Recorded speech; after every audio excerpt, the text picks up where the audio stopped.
Okay, I got a weird question for you, my friends. What is the first moral lesson you remember being taught? Dig all the way back into the memory banks here. Give you a second to think about it. Okay, I came up with 3 that I think probably most of us learned right off the bat. Here they are, in no particular order. Don't lie, don't hit, don't take other people's stuff. What do you think of that? Was that on any of your lists? I think the reason that those 3 appear on most people's lists is because they show a basic respect for self and others, right? You don't hit and you don't take people's stuff because hitting someone is an attack on their person, and that is fundamentally wrong. If you don't want people hitting you, don't hit other people. Messing with people's stuff says that you get things that they have ownership of. And we believe ownership to be an actual thing. Property is a thing. It is, maybe not for a little kid, but you practice as a kid, but property is a way of commodifying what is left of your past self. Money, yeah, it's just a sheet of paper, but it's like, this is what I traded my life essence before now for: money, stuff, or memories. So you're not supposed to mess with that stuff and other people. And then the don't lie thing just means, that you live square with reality. And you might be wrong. Being wrong is allowed, but you don't want to misrepresent things and be intentionally wrong. That means that you're abusing or manipulating other people, or that you're trying to live out of sync with how the things actually are. And then the 4th one, I think, flows out of those, and maybe this wasn't your 4th, but for me it was, and that's include everybody. Don't leave other people out. Make sure everybody knows that they're valuable and that they're important.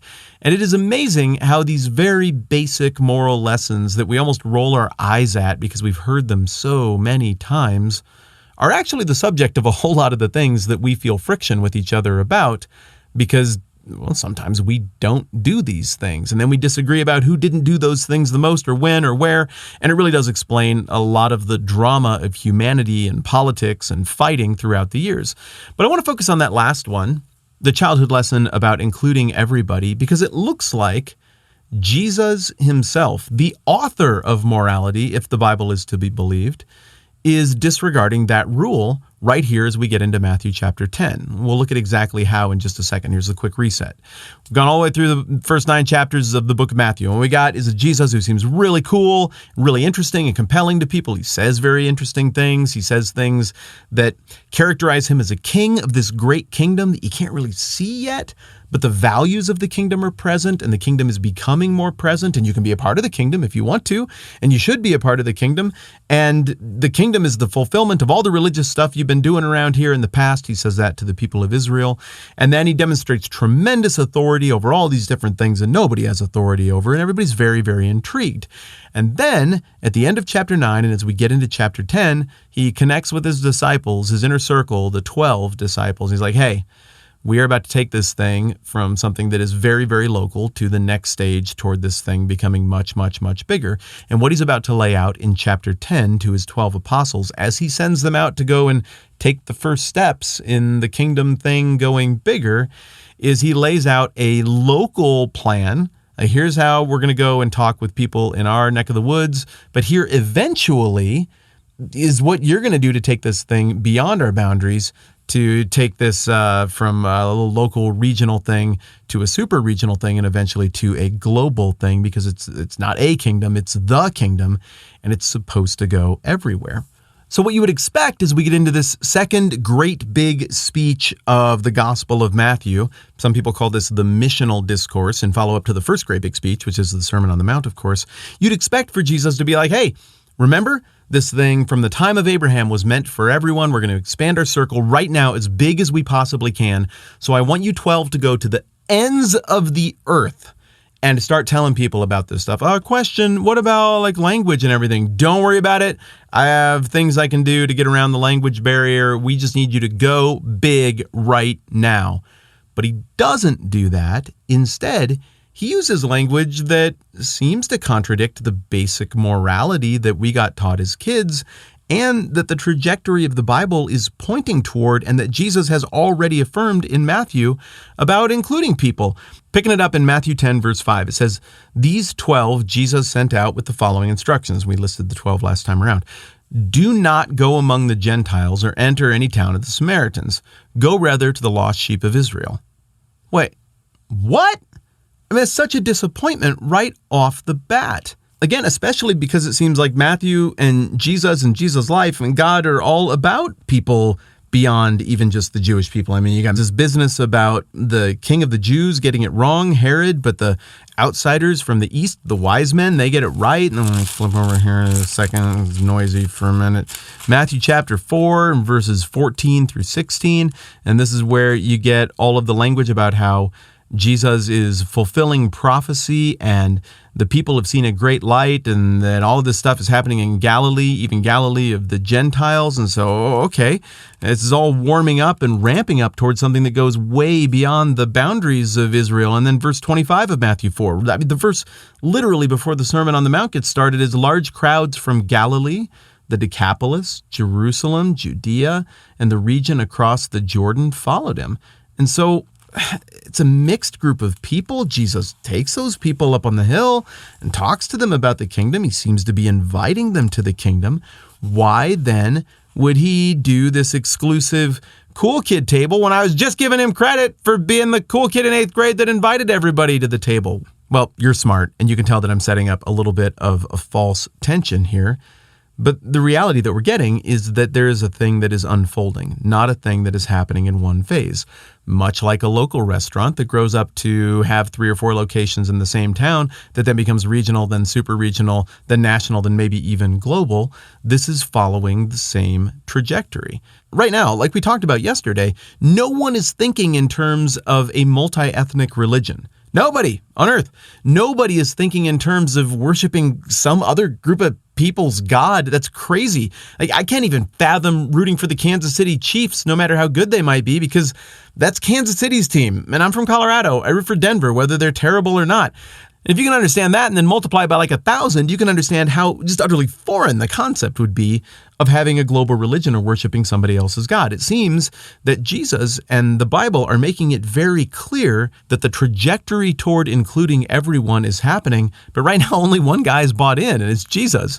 Nobody else is on board with this plan yet. And right now, there's still something that needs to be settled with Israel. So here's what it looks like the game plan is. Go and talk to the people of Israel who should see this coming. Seriously, make a mental note of this. You're going to see this theme a lot over the next, especially 10 chapters, that Jesus seems to hold a high expectation on his own countrymen, his own ethnic brothers and sisters, that they should have the knowledge and the history and the prophecy and the awareness to be like, whoa, 2 + 2 is 4. Jesus is the Messiah. How do we get on board? What can we do? And if that were to be the case, then he would have all of Israel to mobilize, not to go and defeat the Romans, but to go and represent him as the Messiah. Now, what I just said is very off-putting for a modern Jewish person because they don't regard Jesus still as the Messiah. And it's amazing how comfortable in their own skin and cool with talking about things like this, very candidly, with our varying perspectives, every single Jewish friend I have is. So I don't feel like I need to tiptoe a whole bunch. I know what my Jewish friends think. They know what I think. We get along just fine, and it's cool. But to be fair to the text, it is saying Jesus felt it was reasonable to expect the Jewish people to recognize him as their king and to rally behind him and for them to be the ones that would take this out. It is also very evident from the stuff he's going to say over the next few chapters, especially in the kingdom parable chapter of Matthew 13, that he knew that ultimately that would not be the case en masse, and that he would be moving forward with a rather small group of people. Maybe there's even a degree of symbolism in choosing 12 disciples. 12 tribes of Israel is a pretty pronounced thing throughout the Old Testament, and there is great intentionality here in Matthew saying in verse 5, once again, these 12 Jesus sent out with the following instructions. Is it like a fulfillment of prophecy or a secret Bible code? Maybe more so. It's just a parallel.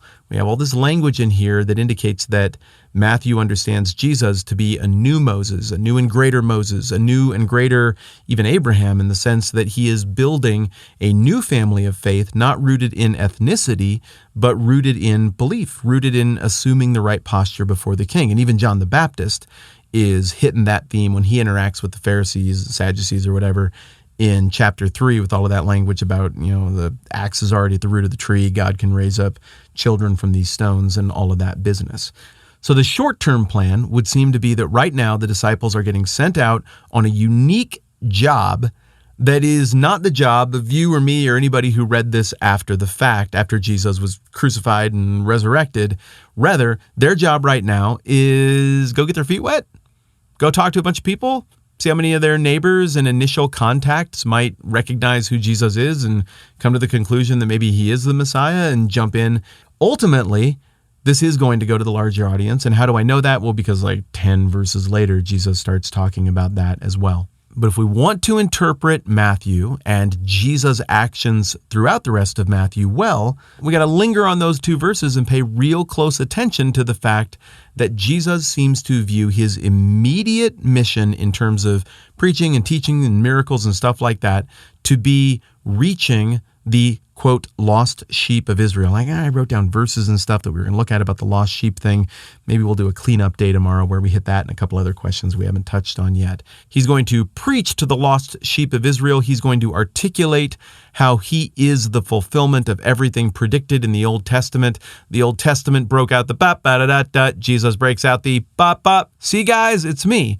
Ultimately, we know how this ends. He ends up getting executed by the majority who ultimately reject him as their king and Messiah. Short term, we're going to go talk to our blood relatives, the people of Israel, but this should not be viewed as eternal exclusivism, rather just a brief moment rooted in respect and rightness to go to the people who've been part of this story, part of this party all along, and see if they want to stay in with where it's going next, before they go in and invite everybody else to the table and to participate in this. And if that only halfway makes sense to you, it's because we're only halfway done talking about it.